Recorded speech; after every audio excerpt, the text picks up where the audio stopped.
well known at country music masters around the country as he is in the recording studio. For several years now, he's been a great musical ambassador for this part of the country. He's just as comfortable in the studio as he's on stage, and just exploring around Spotify, and it's you can lose a few hours listening to what's great music on Spotify, I can tell you. He's a recording artist and a local music legend. Behind Rod's emotionally charged vocals are the stories he writes from his own experiences. His music is sometimes referred to as raw, outlaw music. Ladies and gentlemen, please put your hands together for Rod Dowsett.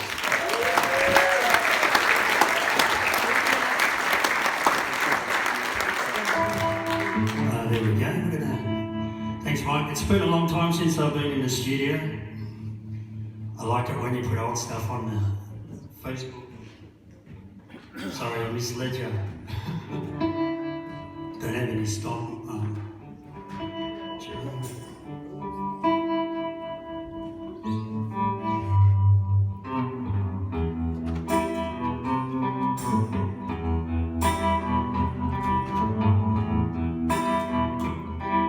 Anyway, it'll happen. You'll work it out. Got no stock.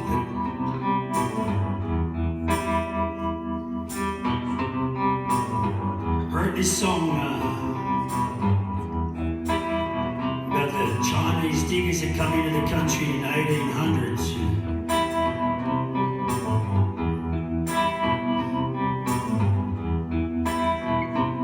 We had this pretty popular event. It's called the Gold Rush.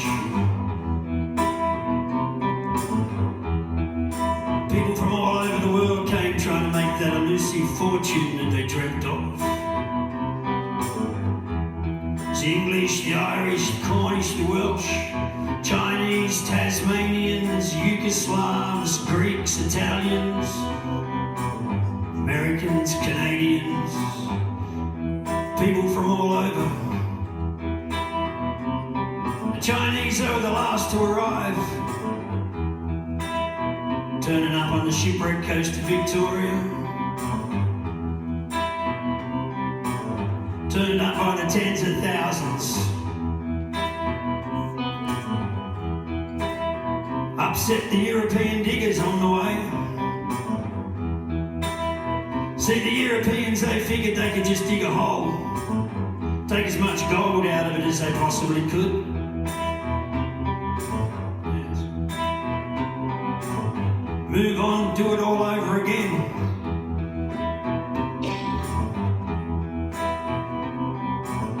It was easy pickings for the Chinese once they arrived. They didn't have to pull their shovels and hammers and picks out for quite a while, you know.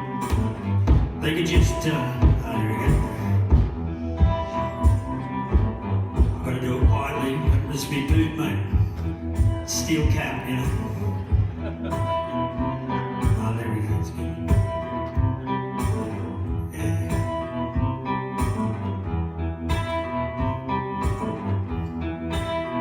They upset these European diggers by having the easy pickings, you see. The European diggers, well, they petitioned the Victorian government. They tried to stop the Chinese from coming into the country altogether.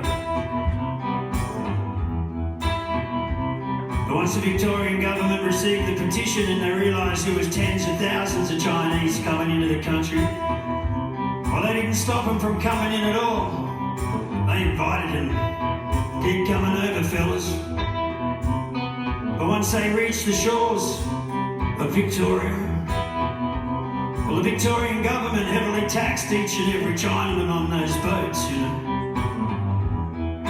That upset the Chinese quite a bit. And they had a bit of a look around and found this little tiny port tucked away on the shores of South Australia. A little place called Robe. Well, they could disembark for free in Robe. And that's what they did. Walked back through Victoria, up into New South Wales, crossed the border into Queensland and made their way through the Northern Territory. And all that way they were tormented and tortured, especially by the Cornish. So I wrote this song through the eyes of a Cornish digger in the 1800s. It's called Chinatown.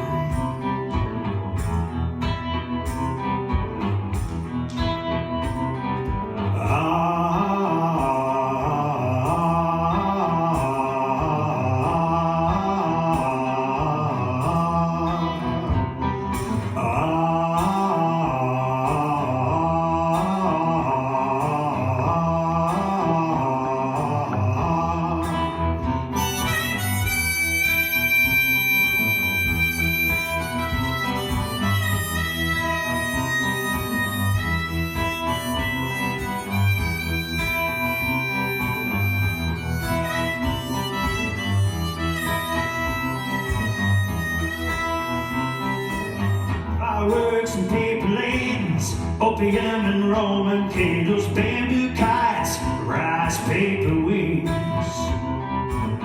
pigtails and Chinese gardens, silk and insects, laundry houses, firecrackers rise up and spin. With bamboo poles over their shoulders, single file went across the border, and everything they own they carry. An awakening in the Emperor's dragon, symbolizing wealth and power. The trouble like a shadow followed them. From Ballarat to Bendigo, yeah, Lamb and Flat, well, I had no hope to a marching band, murdered, maimed and stole.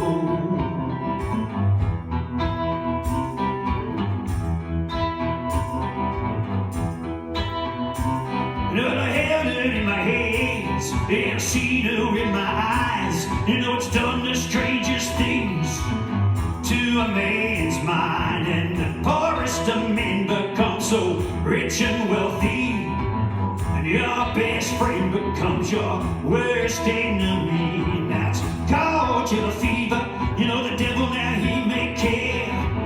An exotic trip with forbidden pleasure, like lambs to the slaughter. It's no law, it's just disorder. In a land of opportunity. Ballarat to Bendigo, yeah, Lamb and Flat, well, I had no hope to a marching band, murdered, maimed and stole. Now I've been digging, yeah, I've been digging, well, I've been digging up Chinatown.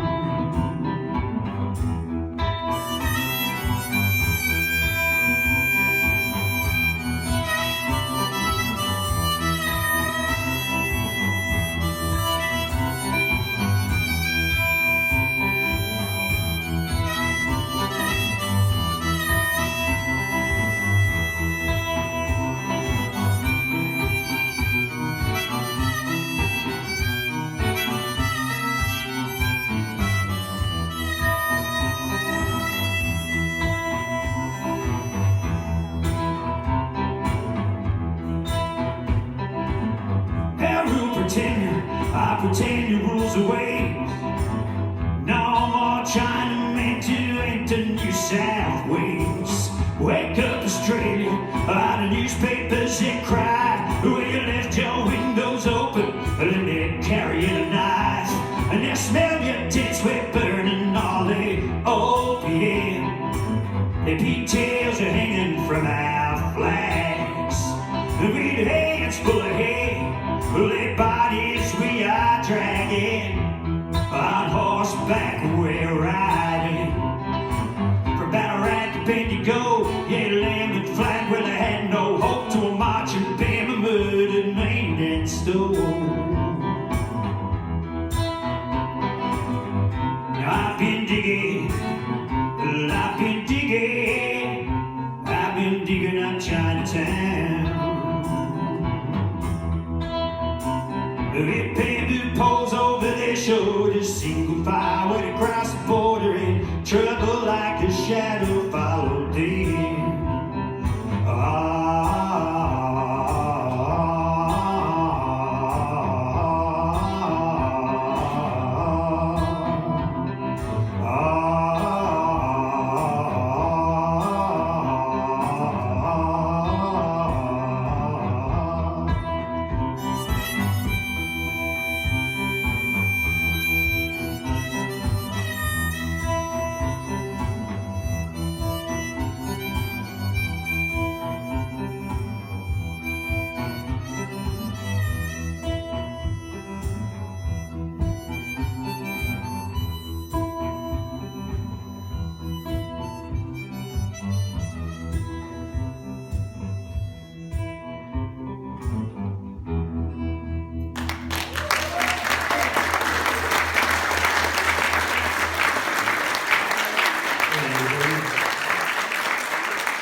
So I was looking through the Sydney Morning Herald one morning a long time ago. Lived in Coffs Harbour for a few years. I was looking through that. Up there,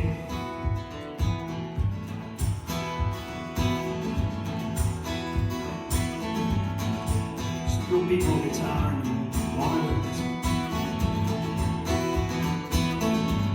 I'm missing Tommy. Got a duo called Esmeralda actually. On the 10th we'll be down here in the Woodstock in the Valley, apparently, that'll be nice. But anyway, back to this song. We looking through the Sydney Morning Herald and I saw this old ramshackle, broke down old terrace house, page 3 it was. Fantastic piece of old colonial architecture. I figured one day I was going to have to go down there and have a bit of a look around, check out all the bits and pieces in Sydney and see what they were talking about. As it was, my oldest daughter had been working for a few years in the Cross for a fella called John Ibrahim, so I figured I could go down there, catch up with her, see how she was travelling while I was there, you know. So we did that, had a bit of fun. Checked out all the old terrace houses around the place, had a look around, saw the bits and pieces that they were referring to in this article. Turns out this old terrace house used to belong to a woman called Kate Lee. Now Kate, she used to deal in stolen property and slide rock between World War I and World War II and a tad into the 50s. She had a sometimes friend, mostly arch enemy, a woman called Tilly Devine.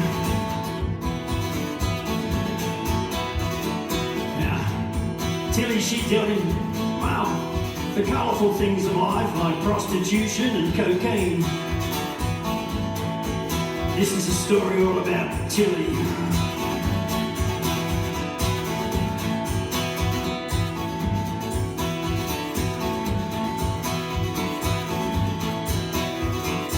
She wear lipstick, drinking champagne in a fur coat, taking cocaine, got diamonds on her fingers. Blood on her hands. But then she came across the water, yeah, halfway around the world. I took control of this city by the cocaine and the girls. Watching Matilda, Tilly Devine. Yeah, she came across the water. I lived a life of crime. The gang spoke gang, streets ran with blood, razor blades, all sorts of guns. Prettiest girls, the toughest thugs, bad and beautiful.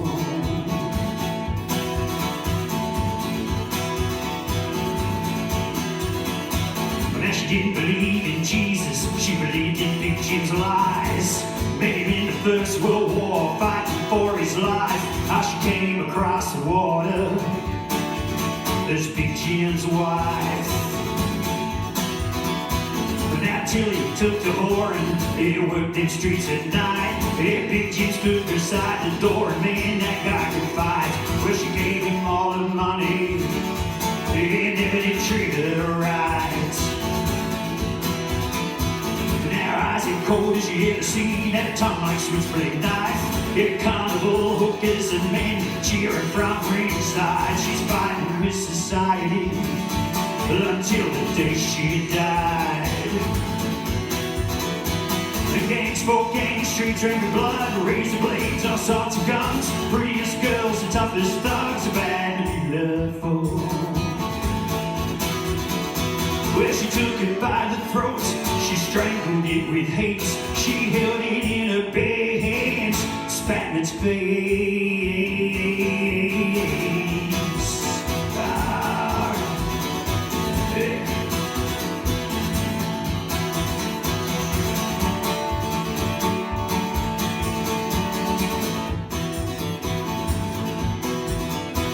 She never did like them boys in blue where you never do trust a cop.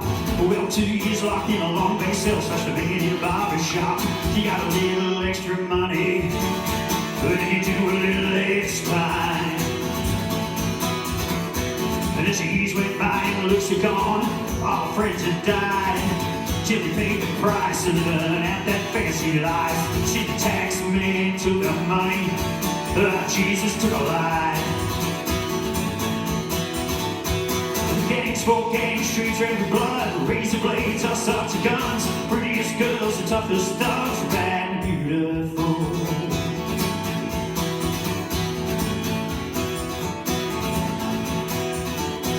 Wearing lipstick, drinking champagne in a fur coat, taking cocaine, got diamonds on her fingers, she got blood all over her hands, all over her hands, sticky little fingers.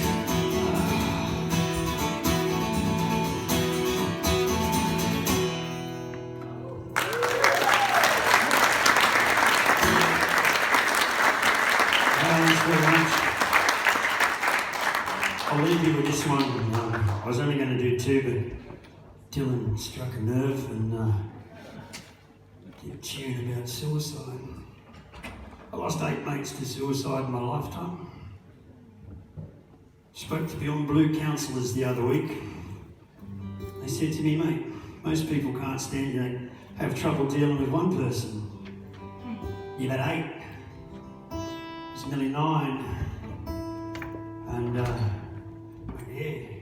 And I said it's okay because I had these suicidal thoughts going through my head, not for me doing it, but it was the topic that was in my head for a long time, more so than any other one.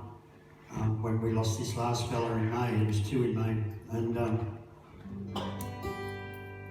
it was made me wonder why I kept thinking about it. And they said it's grief, and I was dealing with grief, and that's what I was feeling. All these, and once I could identify what it was, I started to feel okay, and I could work through the process of dealing with that and understanding what was sort of going on within me, not them. But yeah, they were all musos, most of them. All ages.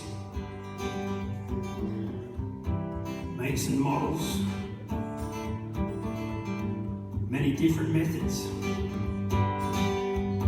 In this day and age, fellas, it's alright to give your mates a hug, Tell them you love them.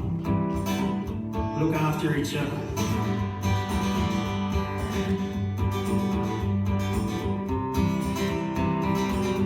It's called Rhyme or Reason. It goes out to all my friends.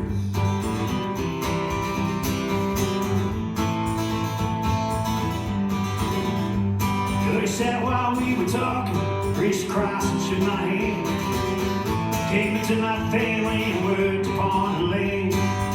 Well, he went around to reason, everything plain. Looked like he was listening, he was a proud and honest man. He was married to my sister, here for 20-something years. But when the bank would close the mortgage, he burst into tears. She said he's trying to make a living, see what he's even working nights. Truth is he's really out in the back shed, but in the times I always fight. Cause all they love and gone, she don't hear his heartbeats. They both lie together and they both sleep alone. Well, she used to be the one that you just by his breathing. If anything was wrong, well, they both sleep alone. You go right now.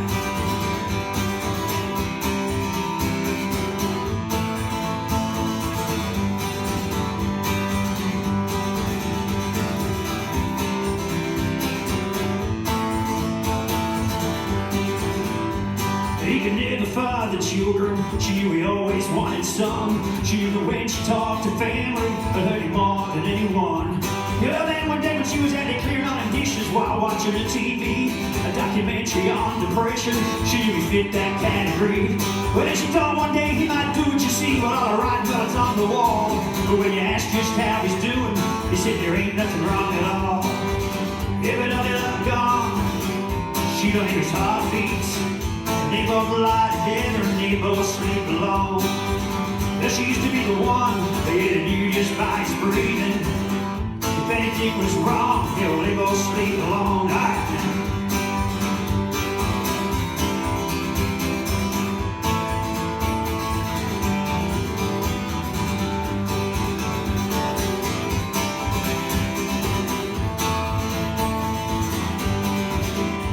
But I looked like he was listening every night to you and me. There's just a voice out in the distance, wondering how it might have been. But then he realized life's no song and dance. Can't remember the last time there was any romance. She just rambles on about circumstance, auction digging out like a finance. So he was thinking about it all that evening when he was drinking all the whiskey in the back shed. Pulled out his father's pistol, blew it back out of his head. Cause they just lost it home, he'd be drinking all the whiskey in the back shed. She was rambling on and on now, everything's gone. Eyes blown away, gone with the wind. Yeah, it's all gone, gone for good.